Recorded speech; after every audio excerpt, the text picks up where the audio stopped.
Quería ver, había una gente a la que tenía que saludar aquí, ya me la perdí de vista por estar cambiando de página, pero bueno, eh, saludos a mi querido amigo Mm, Gustavo Pedraza. Gustavo, no nos vemos desde las elecciones. mm. Más de No cuántos me intentos invitaste. de entrevistarlo y de No me encuentros invitaste, pues con Maggie, no me Gustavo. invitaste. Anda, iba a decir una Desde mala que palabra, no puedo decirlo ahorita. Anda, freír mosca, te voy a decir. Muchos desencuentros. Es más, ni siquiera nos hemos tomado nuestros cafecitos que siempre nos tomábamos hasta antes de las, del turbión, de la tormenta, de la no sé qué decir, de estas Ujú. elecciones del 20 de octubre, en las que yo nunca confié mucho, este, pero que terminaron desencadenándose de una forma que también me sorprendieron. Gustavo Pedraza, candidato a la vicepresidencia por Comunidad Ciudadana con Carlos Mesa.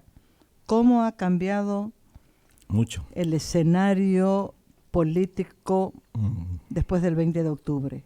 mucho. Querida Maggie, un gusto empezar el año conversando con vos, con la audiencia de tu programa. Creo que es muy importante hacer una introducción para referirnos a lo que ha cambiado. Por favor. Los cambios políticos son el resultado de una gestación, son una especie de parto, haciendo una similitud con cómo la gestación, por ejemplo, del ser humano, ¿no?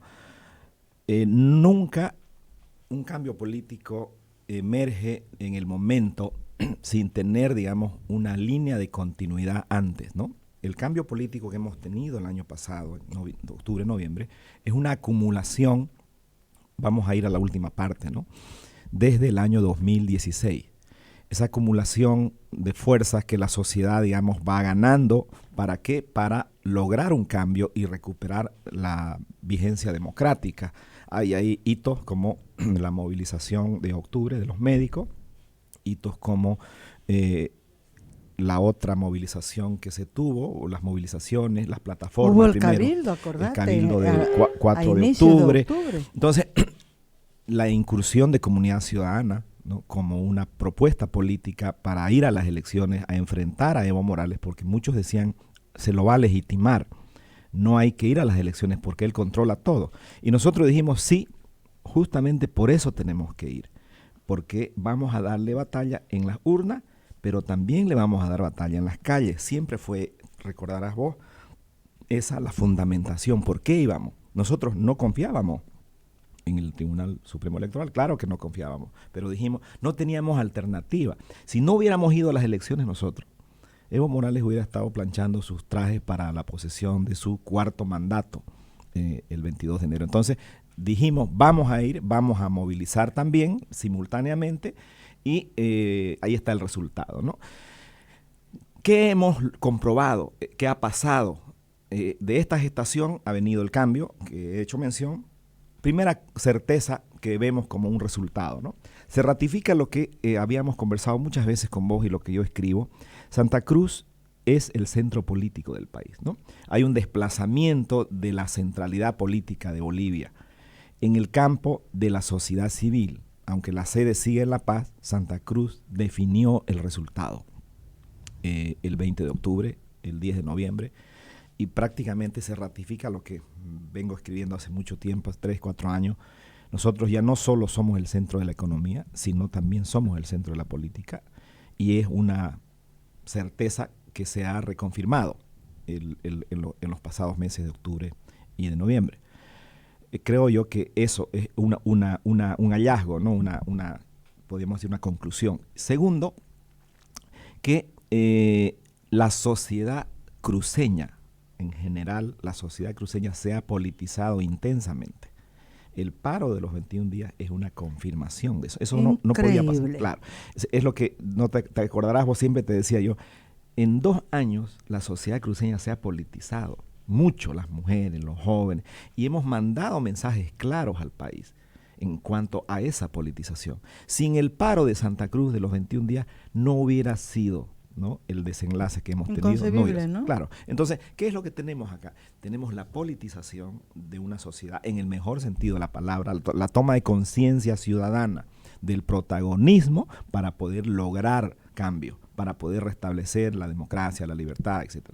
Entonces, esa es otra certeza contundente. Somos el centro político del país, desde la sociedad civil, y nuestra sociedad ha tomado conciencia, la gente en Santa Cruz ha tomado conciencia de la gran responsabilidad de protagonizar, de fiscalizar, de interpelar al poder. Yo creo que hemos cambiado, ya no somos la misma sociedad de antes, ahora tenemos conciencia y estamos con capacidad de movilizar, de interpelar el poder, el autoritarismo, y eso es muy bueno para las sociedades, porque las democracias se fortalecen con esto. Si nosotros dejamos a los gobernantes que hagan lo que les dé la gana, solo, sin interpelar, sin fiscalizar, tenemos Evo Morales que se van a reproducir mucho. Entonces, yo creo que ese es uno de los grandes logros, ¿no? Hemos cerrado un ciclo. Hay gente que dice, no, pero es peligroso, sí, una amenaza. Sí, pero el ciclo del autoritarismo populista de Evo Morales se ha cerrado. Se ha cerrado, pero no significa que se ha resuelto el problema. Claro, no significa que... O que se ha eliminado una amenaza. Claro, no significa que no haya amenaza, hay amenaza. Pero nosotros, Maggie, y aquí está lo fundamental, no tenemos que vivir pensando en que Evo Morales va a volver, que ya está por volver. Que no. Nosotros tenemos que mirar el futuro, porque el objetivo de la política, el objetivo del poder es lograr el bienestar de la gente, ¿no? Libertad, democracia, pero empleo, salud, educación, seguridad, medio ambiente. Esos son nuestros temas. Tenemos que modernizar el Estado. La presencia del caudillo autoritario es la mejor evidencia de que no tenemos un Estado moderno. No podemos salir de ese ciclo largo del nacionalismo popular de los 50. Seguimos durante 70 y tantos años, casi 80 años, en el mismo ciclo largo, viviendo de los minerales, del gas, no pudiendo generar una economía diversa. Entonces, tenemos que cerrar ese ciclo largo también del populismo, del Estado obsoleto y corruptor, de esas normas antiguas, y tenemos que modernizarlo. Transparencia, modernidad, poner el tema del medio ambiente en el centro, poner el tema de los recursos naturales también en el centro, pero no como únicos recursos para generar economía. Tenemos que ser parte de la revolución digital, tenemos que ser parte de esta gran revolución a nivel mundial, donde las economías se conectan de una manera rápida en el campo digital, en el campo de la comunicación. Entonces, estamos muy rezagados. Estamos, yo creo que, completamente rezagados, no solo en instituciones democráticas, sino también en economía. Y eso es lo que tenemos como tarea. No podemos dormir y despertar pensando en lo que hace o no hace Evo Morales, ¿no? Ese es mi tema. Y ese es un problema que yo veo, justo el otro día comentaba y ahora mirando decía, es increíble. Hasta ahorita cualquier cosa que hace Evo Morales es motivo de titular aquí. Pero claro, eso es lo que yo cuestiono, por ejemplo, ¿no? No puedo entender por qué. Bueno, el hombre es muy hábil, él sabe llamar la atención de los medios. Su desempeño mediático a nivel internacional ha sido, bueno, pues mejor que yo, vos lo sabés. Ahí sigue CNN, claro. Hay 2 entrevistas de nuevo y no sé qué digo. Entonces, nosotros tenemos que tener la capacidad y verlo con mucha claridad. O sea, la contradicción actual no es el evismo versus el antievismo, no. La contradicción ahora es construir, reconciliar, construir un Estado moderno. La política no puede estar anclada en el caudillo derrotado, aunque sea coyunturalmente, pero tenemos que tener la capacidad de cerrar definitivamente el ciclo del populismo autoritario. ¿Y cómo se cierra ese ciclo del populismo autoritario? Se cierra gobernando mejor, transparentando la gestión del Estado, resolviendo los problemas de la economía. Tenemos el desafío de gobernar mejor que Evo Morales. Ya. Esa es la forma definitiva de impedir que vuelva un nuevo ciclo del populismo. Pero para que eso suceda, uno tiene que tener señales de que estamos viviendo por buen camino. Y tengo la percepción, de repente porque yo tengo esa tendencia a ser muy negativa en mis miradas, de que no estamos yendo por buen camino después de la crisis del 20 de octubre. Sí. Primero, era impensable que pasara lo que pasó. O sea, ¿quién pensó que Evo Morales... Yo creo que le falló la estrategia, ¿no? Yo creo que él renuncia y provoca un vacío de poder esperando que la gente de la calle, porque él necesitaba que la calle lo vuelva a llamar, ya no la policía ni el ejército, la calle, jurando que de la calle lo iban a llamar a gritos a que vuelva, y eso no pasó. Algo sucedió así, de manera hasta medio divina, ¿no? Sí. En esos días, que logró un desenlace imprevisto, que es la salida anticipada de Evo Morales. Tanto que yo creo que después a él le pesa y no sabe qué hacer para volver, y ya era demasiado tarde, ¿no? Sí. Ustedes, en la lectura que habían hecho, en la previsión que habían hecho como comunidad ciudadana de la coyuntura electoral, incluso el día de la elección, 24 horas después de la elección, ¿previeron que iba a pasar esto? Bueno, desde el 2015, vuelvo a decirte lo de la gestación, era previsible. Desde el campo del análisis político era previsible el cambio. ¿Por qué? No la forma, no la metodología. No, me refiero a la forma. Claro, porque desde el 2015 Evo Morales pierde apoyo, o sea, lo que se llama desacumula apoyo. De ser mayoría, el 2014, digamos, cuando gana, el 2015, en agosto del 2015 empieza un declive. El 2016, en febrero, se confirma ese declive, 2017, 2018 sigue. Entonces, ¿qué es lo que observamos, digamos, 3 años antes del hecho de que el apoyo que tenía Evo Morales se va disminuyendo? Y por lo tanto, cuando hay una disminución, cuando la disminución de apoyo popular es tendencia, ese gobierno tiene que caer, ¿no? Entonces no hay por dónde perderse. Entonces, eso era previsible. Era previsible que si Evo Morales no hacía el fraude, nosotros hubiéramos sido gobierno. Entonces, ¿qué no puedes prever? Las crisis. ¿Por qué? Porque las crisis se detonan en función a la intensidad de los conflictos, a la conducción de los actores. Y bueno, ahí tuvimos una crisis, una convulsión muy intensa, y hemos tenido, bueno, el cambio que hubo. Había furia en la gente. Había indignación primero, después hubo coraje, ¿no? Y después ya hubo furia. Y cuando las sociedades se enfurecen, tienen toda la razón, es legítima esa furia. ¿Por qué? Porque en este caso Evo Morales se burla una vez más. 21 de febrero, maneja como quiera a su antojo el Estado, y ahora viene un nuevo fraude. Eso enfureció a la sociedad. Cuando sale el informe de la OEA en la madrugada del 10 de noviembre, o sea, ese fue como un campanazo de enfurecimiento social, y la gente sale con mucho más indignación, bueno, mucho más furia, la ira de las sociedades, y es ahí cuando las sociedades linchan caudillos, ¿no? Dictadores, en esos momentos. Entonces, el caudillo autoritario sale huyendo, ¿no? ¿Por qué? Porque esa furia de la sociedad prácticamente explosiona el 10 de noviembre, pero por la acumulación de los 3 años a los que te digo. Bueno, el TIPNI es un primer hito, ¿no? Entonces, sin duda que estos momentos del 10, 11, 12 de noviembre no los podés, digamos, adivinar, ¿no? Cuando el conflicto se va escalando, uno dice, que es lo que suelo hacer yo en los análisis, vamos a tener crisis, ¿no? Y la característica principal de una crisis es la violencia, ¿no? Que tuvimos en Montero primero, después en Potosí, después el 10, el 11, y después viene la incertidumbre el 11 y el 12 hasta las 5 de la 6 de la tarde, ¿no? Entonces, y ahí es cuando emergen, digamos, los cambios, ¿no? O sea, los desenlaces de las crisis tienen mucho que ver con el rumbo de las sociedades en el futuro. Que más bien, si pensamos en cómo se fue tejiendo todo, yo le decía a unos amigos que son extranjeros, en Bolivia no fue tan sangriento este proceso como pudo haber sido. Sin duda. ¿No? La sacamos barata, ¿no? Amenaza de guerra civil, con...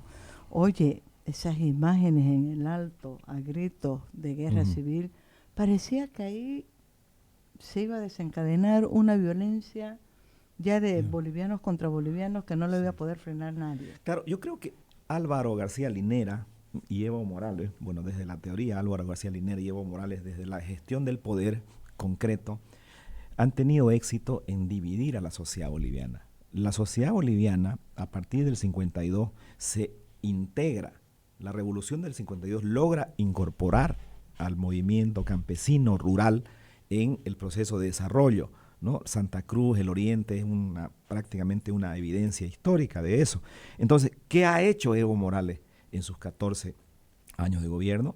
Sin duda que la inclusión política y social es fundamental, pero no es autoría exclusiva de Evo Morales. Esa es una acumulación también desde los años 80, ¿no? De la organización del movimiento indígena en Tierras Bajas, la fundación de la CIDOB del 81, la marcha del 90 que pedía la Asamblea Constitucional, y hubo el parto. Esa gestación de esa inclusión política y social es de atrás, la participación popular, el empoderamiento de las comunidades, y viene 2006 y se hace la Asamblea Constituyente. Por lo tanto, un avance logrado con la acumulación de fuerzas del movimiento indígena campesino y rural. Entonces, ¿qué pasa después?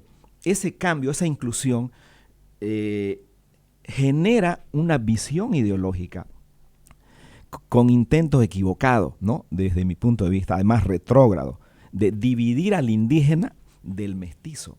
O sea, cuando somos una sociedad mestiza, confrontar, claro, ¿no? Porque no fue solamente dividir. Y el discurso de ellos siempre fue ese: quieren volverlos blancos, ¿no? Quieren volverlos blancos para sacar a los indios del poder. Y lo que hemos visto el 10, 11 y 12 de noviembre es que hay una división, hay una fractura en la sociedad boliviana que tenemos que repararla. Tenemos que generar una reconciliación entre la sociedad rural, campesina, indígena y la sociedad urbano-mestiza de la clase media. Yo creo que hay necesidad de un trabajo importante desde el campo político para que nuestra sociedad vuelva a compactarse, cohesionarse y así poder avanzar hacia el futuro. La herencia de Evo Morales es esa fractura entre la sociedad rural, campesino, indígena y la aymara, quechua, ¿no? Y la sociedad urbano-mestiza, ¿no? Ahora, sin duda, la coyuntura ha cambiado muchísimo, ¿no? El panorama que teníamos hasta el 20 de octubre, con 9 candidaturas, una de ellas ilegal, no me cansé nunca de decir el binomio ilegal, inconstitucional, lo que quiere hacer, dio como resultado. No voy a entrar en detalle del fraude, el fraude ya está, pero digo, ahí morían 5 partidos, ¿no? Que no lograron nada. Deben ser los más felices ahorita porque han revivido, digo, después de confirmado el fraude, claro, porque como no tiene sentido, están otra vez seguramente en carrera y negociando. Solo que ese escenario que había para el 20 de octubre ya es diferente por la emergencia de estos actores que aparecen durante los días de paro. En el caso de Santa Cruz, Luis Fernando Camacho, en el caso de Potosí, Marco Pumari, que ya hemos visto en tan pocos meses las idas y venidas y los dichos, y ahora están juntos, han firmado acuerdos y van a ser candidatos, ¿no? Hace pocas horas aparece Tuto Quiroga. Digo yo, es mejor que nadie nombre delegado para nada como gobierno, porque seguro que va a ser candidato después. Fue también el caso de Carlos Mesa en su momento. He visto una nota hace poco que ya el Sol Voz de Revilla quiere que Carlos Mesa tenga como compañero a Luis Revilla y no a Gustavo Pedraza, que tengo aquí al frente mío, y digo yo, qué barbaridad, pero hay un juego ahorita ya de rearticulación de frente con miras a las nuevas elecciones que se van a tener que celebrar, si no me equivoco, va a ser el 3 de mayo, ¿no? Que ya hay una fecha tentativa. No hay duda desde mi perspectiva, y le hago la pregunta a Gustavo Pedraza, de que esa votación fraudulenta, lo que fuera, pero que te marcaba una tendencia del 20 de octubre, no se va a repetir en las nuevas elecciones. O sea, la votación que tuvo Comunidad Ciudadana con la elección de su bancada parlamentaria ya no se va a repetir, porque el escenario es otro. La fuerza que tenía en su momento Carlos Mesa y Gustavo Pedraza no va a ser la misma frente a este nuevo periodo electoral. ¿Eso es así para ustedes también o no? Sí, claro que sí. En el nuevo contexto hay nuevos actores y hay nueva correlación de fuerza. Eso es absolutamente normal. O sea, la política es muy dinámica. Tenemos un nuevo contexto, hay nuevos actores políticos que los han nombrado y hay nueva correlación de fuerza. Es decir, se reacomodan las fuerzas políticas. En un principio estamos empezando nuevamente un proceso electoral y aquí más o menos va a ir aclarándose el tema de la correlación de fuerza. Entonces, la gran tarea ahora es reposicionarse en un nuevo contexto. La demanda social es construcción del Estado, resolución de los problemas. La gente está pidiendo un gobierno democrático, pero con capacidad para resolver los problemas de la economía, que se va a poner muy complicadito, ¿no? Ya está, ¿no? Ya está complicado, o sea, ¿para qué vamos a decir Hemos visto números? que el crecimiento va a ser Claro. del 3%, Y según... los próximos 5 años van a ser digamos, muy delicados para la economía. Entonces necesitamos, y la política todavía está muy tensionada con el partido que sostenía Evo Morales, ¿no? Ese y populismo, que sigue teniendo un voto digamos, duro. radical tiene, ¿no? O sea, el voto del MAS sí, está cohesionado en el núcleo más duro. Y es muy probable que tenga, digamos, una presencia protagónica en las elecciones, sin ninguna duda.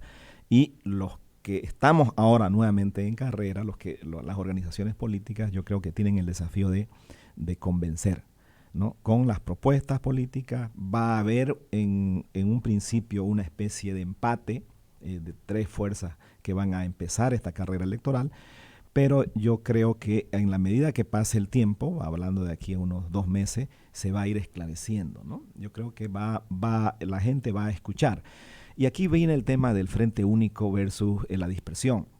La gente en el 20 de octubre, el elector, tuvo el raciocinio, el discernimiento, ¿no? Por quién votar.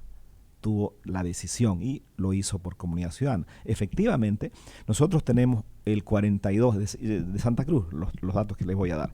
Nosotros tenemos casi 720,000 votos, algo por ahí. De esos 720,000, 326,000 son cruzados, es decir, que han votado arriba por la presidencia y vicepresidencia y abajo por candidato. Correcto. Uninominal. 42%. El 42% del voto cruceño, de nuestro voto en Santa Cruz, es un voto cruzado, o sea, el voto que vino, el voto útil, digamos, ¿no? Y tenemos el 48%, probablemente un poquito menos, de un voto que votó en línea, o sea, votó por nuestros candidatos arriba y abajo. Esa es la evidencia de que ese voto es recuperable para nosotros, ¿no? Las condiciones ahora en términos de correlación en Santa Cruz son distintas.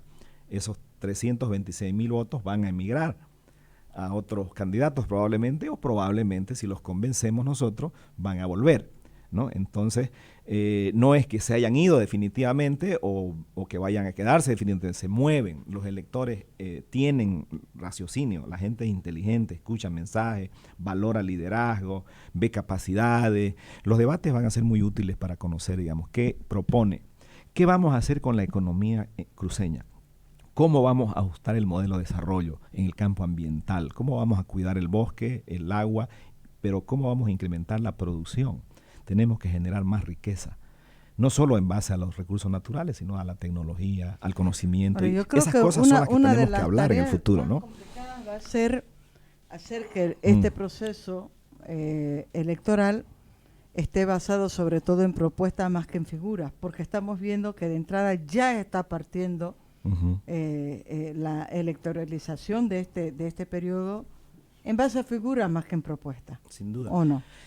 Esencial, va a ser fundamental la propuesta. O sea, la figura es importante, la gente ve, pero esa figura tiene que transmitir mensaje, ¿no? El mensajero es importante, pero el mensaje es fundamental. Entonces, decía yo, ¿cómo vamos a mandarle mensaje a la gente joven? Sobre todo, nosotros tenemos en Santa Cruz. ¿Querés agüita? Sí, no, está bien, agüita, invítame. Tenemos casi el 40% del voto joven en Santa Cruz, menos a 30 años. Algo así son los datos que vi. Entonces, ¿cómo le convencemos a esos jóvenes? Nosotros tenemos anualmente, Maggie, casi 50,000 bachilleres y tenemos una población universitaria de cerca de 150,000 más o menos en Santa Cruz, ¿no? La pública, la René Moreno, tiene más de 100,000. Entonces, mira vos, ¿no? Más En los todavía. próximos 10 años, porque nuestra población es muy joven, si vamos a tener 500.000 de bachilleres, solo de bachilleres en los próximos 10 años. Y si eso lo extrapolamos al universitario y si analizamos dónde está el plan para el empleo de esa gente, de esos 500.000 de bachilleres que van a salir en los próximos 10 años. O sea, ¿dónde está la visión del gobierno? ¿Qué va a hacer el gobierno? O sea, tenemos que pensar en eso. ¿Cómo generamos oportunidades económicas para los jóvenes, para la población rural, para la población urbana que vive del transporte, del comercio callejero? O sea, nuestra situación en realidad tiene que ser abordada desde esa realidad. No es solo hacer campaña, gritar fuerte, discursear, no, es propuesta. ¿Cómo vamos a hacerlo? ¿Y con quién lo vamos a hacer? ¿Con qué recursos? ¿En qué tiempo? Ese es el rol del político, ese es el rol del candidato, ¿no? Entonces yo creo que ahí está el espacio para poder convencer a los electores y ver que uno y otros seguramente ya tendrán la oportunidad de hacerlo. Ahorita ¿no? te voy a hacer unas preguntas que son las que me carcomen. Saludos a Tatiana Unzueta. Está viendo el video. Ahorita vamos a hablar de Tuto, Tati. José Loiga dice, la unión es la fuerza. ¿Por qué no se hace un frente único para eliminar posibles susceptibilidades? Karina, saludos. También está Karina en línea ahorita. Alexis Padilla, Álvaro Guzmán. Daniel Molina, 3 frentes y el más tercero, eso pondría fin a ego. Ya es tiempo de pasar en ver las ofertas y no las personas. Elegir opciones y no voto útil. Romper el miedo a ego drogales, dice por Evo Morales. Mucho, Daniel. Rodrigo Pereira dice, ¿qué hay de la participación de los jóvenes en los partidos actuales? No basta con repartir candidaturas de poca relevancia a los jóvenes. Necesitamos real y amplia participación de jóvenes que somos la generación de mayor porcentaje y mayor poder económico. ¿Qué otro mensaje? Esos son los que hay ahorita aquí que tengo. Sergio Daga, el vicerrector de la UPSA, también está conectado. Claro, las ideas se pueden ir mejorando, poniendo ya con más claridad ahora, porque tienen una nueva opción los candidatos que van a disputar estas elecciones, ¿no? Pero mi duda sigue siendo Gustavo Pedraza en Comunidad Ciudadana con Carlos Mesa. Un poco yo ya le había manifestado a Gustavo una preocupación que tenían luego de que renunció, huyó Evo Morales y aparecieron como emergencia Camacho y Pumari, primero diciendo que no iban a ser candidatos, después diciendo que iban a ser, apoyándose, peleándose, de todo ha pasado entre esos dos, ¿no? Y le decía, Gustavo, ¿hay en algún momento el riesgo de que tu candidatura sea negociada por Carlos Mesa con otros sectores, pensando en esta nueva coyuntura? Y ahora vemos la presión que aparece de Luis Revilla. No sé, yo soy muy desconfiada en todo, ¿no? Y un poco le he dicho mis desconfianzas a Gustavo. Viene esta presión. Este es un tema que ustedes han hablado, Gustavo, en Comunidad Ciudadana, y también te había preguntado si ustedes iban a repetir toda la lista que tenían de candidatos a la Asamblea. Ya, por orden, a ver, la primera parte, Comunidad Ciudadana tomó la decisión de ratificar la alianza hace como un mes, un poco más, y de ratificar el binomio, es lo que hemos venido repitiendo, ¿no? Esa es una decisión tomada. En las actuales circunstancias, eso se está debatiendo, ¿no? Para ratificarlo nuevamente o, digamos, cambiar. Pero ya hay un gran avance, ¿no? Hay un gran avance en ese sentido. A tu segunda pregunta, nosotros estamos dialogando con las fuerzas políticas en cada uno de los departamentos. Vamos a hacer el esfuerzo de construir un frente amplio, porque nosotros creemos en que debe haber un gobierno fuerte. Tiene que haber una victoria contundente para derrotar definitivamente al populismo autoritario y evitar un reciclaje de ese populismo, ¿no? Entonces, estamos trabajando para construir un frente amplio. Vamos a incorporar, como lo hicimos en las anteriores candidaturas, jóvenes. En varios departamentos nuestras listas estaban encabezadas por jóvenes, por mujeres, por indígenas, y eso vamos a reforzarlo en puestos clave. Aquí teníamos en el primer, segundo y tercer lugar gente entre 24 años a 35 años, ¿no? Entonces, eso lo vamos a volver a hacer. Entonces, creemos de que hay que abrir espacio y hay que renovar la política. Sobre mi presencia, en todos los procesos de construcción de unidad, uno de los temas son los espacios de poder, ¿no? Los partidos políticos, la naturaleza de los partidos políticos es la conquista del poder, o sea, el objetivo, digamos, ¿no? La disputa por el poder. Entonces, en ese proceso hay, pues, ¿no? Dinámicas de diálogo, de exigencias, de demanda, y uno tiene que estar consciente que el bien mayor es el que tenemos que preservarlo por sobre todas las cosas, ¿no? ¿Cuál es el bien mayor? La democracia, la libertad, el desarrollo. Porque mi objetivo como ser humano, como profesional, no es la conquista del poder. O sea, hay muchos políticos que creen en el objetivo final de la política, que es la conquista del poder.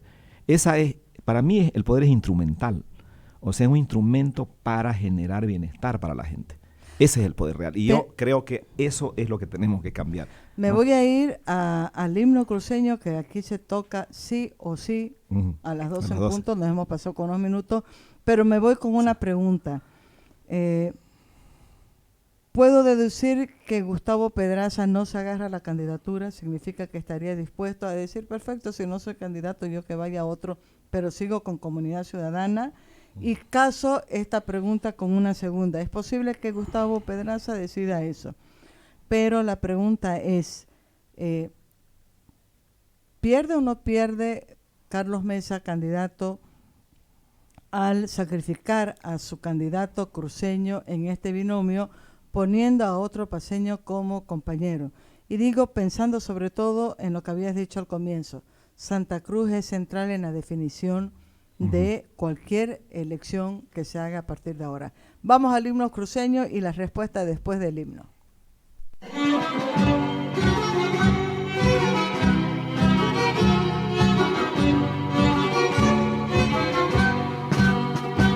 Bajo el cielo más puro de América, en la tierra de Ñuflo de Chávez, libertad van trinando las aves, de sus restos cantando el primor de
música es el lenguaje universal. Perdura por siempre la música romántica, la música suave que te hace vibrar, que toca lo más profundo tu sensibilidad. Marítima, marítima, 100.9 exacto en tu día.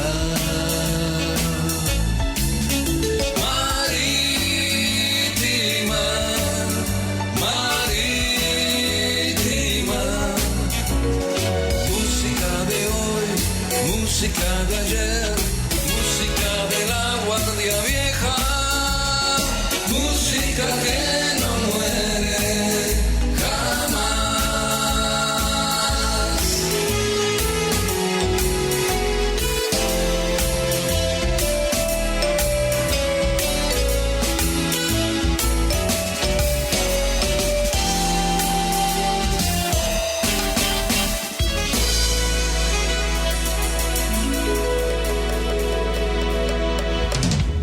Marítima FM 100.9.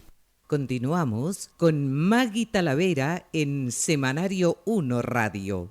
Ella se ha cansado de tirar la toalla. Antes de que Gustavo me responda, nos fuimos al corte para escuchar el himno cruceño que en Marítima se suena todos los días a las 12 en punto.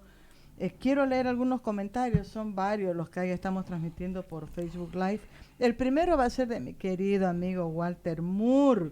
Hola Maggie, dice, saludos. El piso político de Comunidad Ciudadana está moviéndose mucho. El cambio de estrategia se hace vital. Pedraza podría ser el eslabón más sensible de este cambio, pero también varias candidaturas a senaturías y diputaciones. Siento que nadie puede clamar hoy propiedad de los votos que recibió el 20 de octubre. Si se desea tenerlos de vuelta, se necesita ajustarlo todo. Las cosas han cambiado. Abrazos. Lindomar Canido dice, qué buena entrevista. Sara Vargas dice, Gustavo Pedraza es lo mejor que tiene Comunidad Ciudadana. Claudia gracias. Camacho dice, muy mal que estén pensando en cambiar a Pedraza por Revilla. Diego Antonio Suárez Nasif dice, una lástima cómo se manosea el nombre de Gustavo. Se lo ve como una persona, como si no fuera una ayuda para Mesa. Se habla de buscar otro candidato a vice con más arrastre en el oriente. Así es la política. Beba da Silva, querida Beba, creo que deben trabajar un frente amplio. Creo que deben trabajar un frente amplio con variedad de frentes para que no haya planadoras. Hay que ver la constitución de la asamblea, pues está la conformación, ¿no? Néstor Navi Peralta dice, tenemos que apoyar a Carlos Mesa y Gustavo Pedraza por una Bolivia mejor.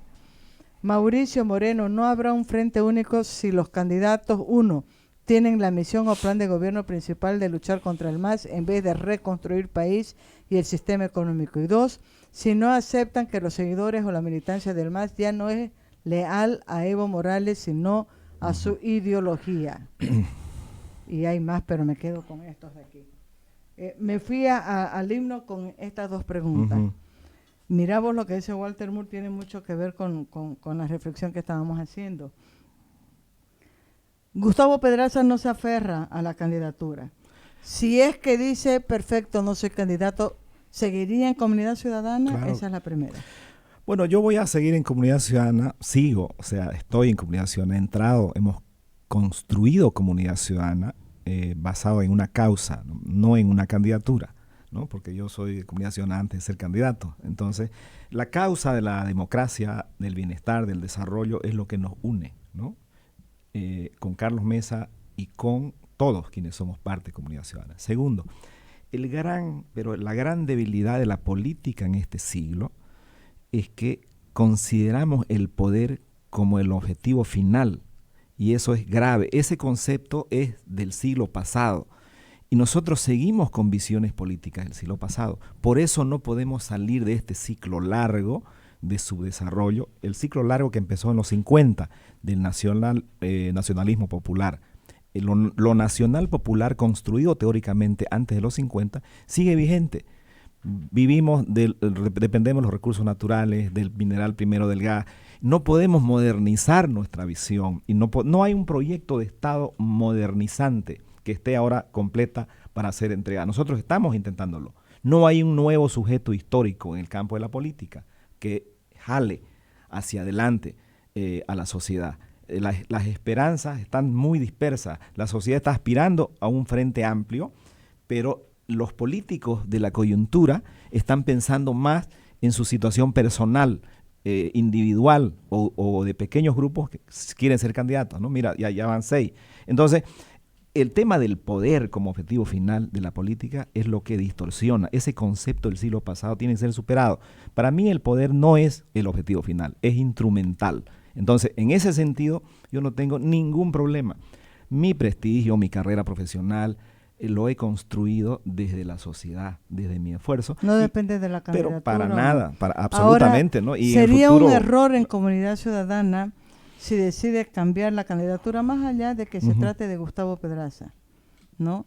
De cambiar poniendo, por ejemplo, un binomio Carlos Mesa, Luis Revilla o Carlos Mesa, Tuto Quiroga, se me ocurre ahorita. Yo creo que Santa Cruz, y eso lo reafirmo, querida Maggie, el desplazamiento del centro de poder de occidente a oriente ha sido progresivo, pero en estos últimos 3 años ha sido muy intenso, ¿no? Que es lo que yo escribo desde hace 3, 4 años atrás. Entonces, ese desplazamiento necesariamente tiene que tener una presencia del territorio, o sea, de la representación territorial en el campo del poder. O sea, sería un grave error de querer concentrar, digamos, una candidatura, cualquiera sea esta, ¿no?, con representación exclusivamente andina. Desde el punto de vista de la representación territorial, poblacional del poder, el oriente boliviano, Santa Cruz particularmente, ya es el centro. Y por lo tanto, esa centralidad tiene que ser representada. Si no es así, va a ser sin duda alguna un grave error y se va a notar el vacío, ¿no? Ahora, quien represente tiene que tener una visión nacional, o sea, no regional. Y eso sucede a veces con liderazgos cruceños, ¿no?, que se encierran en la visión estrictamente territorial e ignoran o ven con mucha debilidad, digamos, el país. Y yo creo que lo que hay que hacer es más mirar el país desde Santa Cruz, mirar Bolivia desde Santa Cruz. Tenemos que cargar la responsabilidad en nuestras espaldas de conducir este país y hacerlo integrando desde el oriente, o integrando la economía, la sociedad y la visión, como te digo, tiene que ser modernizadora. Si nosotros no hacemos eso, estamos mal, ¿no? ¿Por qué no Gustavo Pedraza candidato a la presidencia y Mesa a la vice? Bueno, lo he visto varias veces, ¿no? En muchos lugares decían eso y me decían amigas y amigos, ¿no? Bueno, yo no soy un hombre que ha estado siempre con el perfil alto, ¿no? Yo no soy el político que va a estar todo el tiempo hablando, haciendo campaña. Yo tengo otro modelo mental. Yo creo que el político tiene que ser un hombre de resultados, de mucha solidez teórica, de solidez en el ejercicio práctico, que tenga la capacidad de entregarle resultados a la sociedad, de resolverle sus problemas. Y yo fui invitado, ¿no?, como candidato a la vicepresidencia por Carlos Mesa, y obviamente Carlos Mesa, la popularidad, el conocimiento de la gente, por ejemplo, mi popularidad empezó creo que con 10%, ¿no?, de conocimiento, fue progresiva, no ha sido una campaña intensa la que yo he tenido. Mi protagonismo ha sido más bien en estructurar discursos, alianzas, que fue lo que hicimos en Santa Cruz, ¿no? A veces también la falta de visibilidad, no estoy pensando en Yanine Áñez. ¿Quién sabía de la existencia de Yanine Áñez antes? Bueno, es la presidenta de Bolivia ahora, ¿no?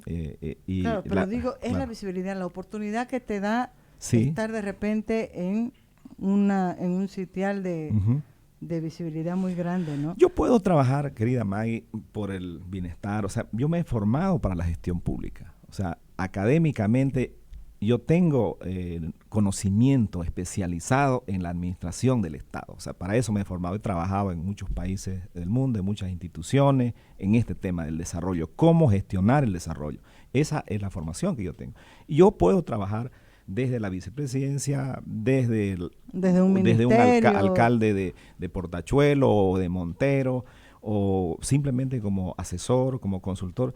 Para mí el poder es un instrumento, ¿no? ¿Y cuál es la gran virtud del poder público, del poder estatal? Es la escala. La escala, ¿por qué? Porque impacta en toda la sociedad. La política pública impacta en toda la sociedad. El resultado es amplio.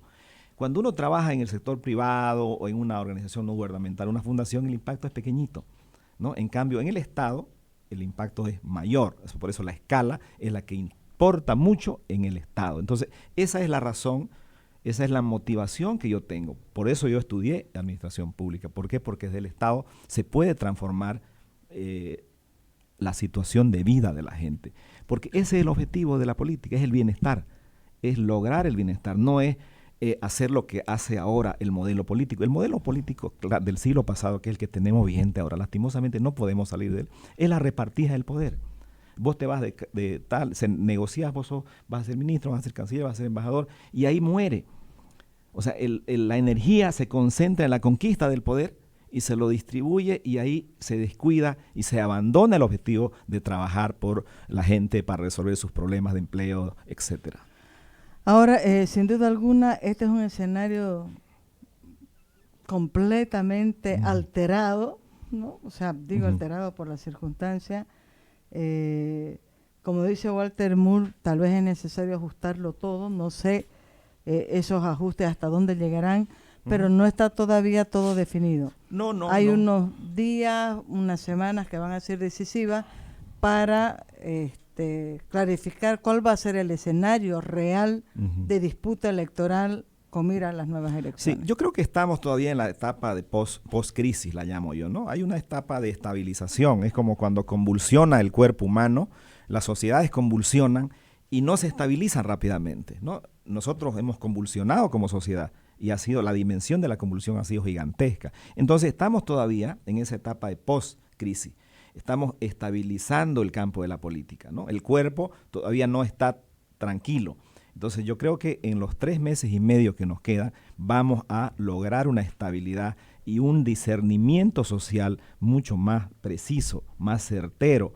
Y yo creo que en marzo probablemente tengamos claridad, ¿no? Cuáles son las tendencias. Cuando veamos a los candidatos exponiendo sus ideas, cuando veamos a los nuevos candidatos debatiendo, yo creo que la gente tiene el derecho a conocer, digamos, las propuestas de los candidatos, y en estos meses que quedan va a ser el tiempo en que eso se va a dar, ¿no? Y yo defiendo el proyecto, la propuesta de la presidenta Yanine Áñez de que el debate tiene que ser obligatorio porque por voluntad propia no van a debatir los candidatos. O sea que es lo que corresponde. Ojalá fuera de manera natural, se supone que la Constitución lo dice, que no sé, pero nadie quiere ir a debatir, o pocos quieren ir a debatir. Sin duda. El debate es la exposición de ideas, ¿no? Y la confrontación de ideas, ¿no? Es el mejor espacio para que se conozca la propuesta y también se pueda percibir la capacidad de los candidatos. Entonces, el debate, lo que está proponiendo la presidenta, a mí me parece todavía poco. Están proponiendo un debate en los últimos 10 días de la campaña. Yo creo que tiene que haber por lo menos 4 o 5 debates. No deberían tener límite, pero obligatorio sí. Uno al principio, otro al intermedio y uno al final. Esos deberían ser obligatorios, ¿no? Y otros ya, obviamente, porque el proyecto de ley que están proponiendo es hacer uno obligatorio 10 días antes de las elecciones, creo, ¿no? Entonces, me parece que hay que ampliar. Que es ¿no? poco, pero claro, tiene que ser obligatorio. pero ya es un avance, ¿no? Bueno, querido Gustavo, te agradezco muchísimo. Mesa Pedraza a la presidencia, dice. Gracias, Karina dice, seamos responsables con nuestro voto, necesitamos personas preparadas como Carlos Mesa y Gustavo Pedraza. Carmen Vargas, ya yo leí Karina Vargas. Karina, perdón, pensé que eras vos. Aníbal Jerez, Ilia Fortún, saludos a todos. Muchas gracias, Gustavo Pedraza, por estar aquí, como siempre. Tenemos muchas cosas para hablar. Me muero de curiosidad por saber cuál va a ser tu comunicación con Carlos Mesa sobre esta presión de Luis Revilla para ser candidato a la vice. La Legión, ¿no? Yo voy a estar en Comunidad Ciudadana y en cualquier otra organización donde pueda ver que hay renovación, que se hace política nueva, que se moderniza la gestión del poder.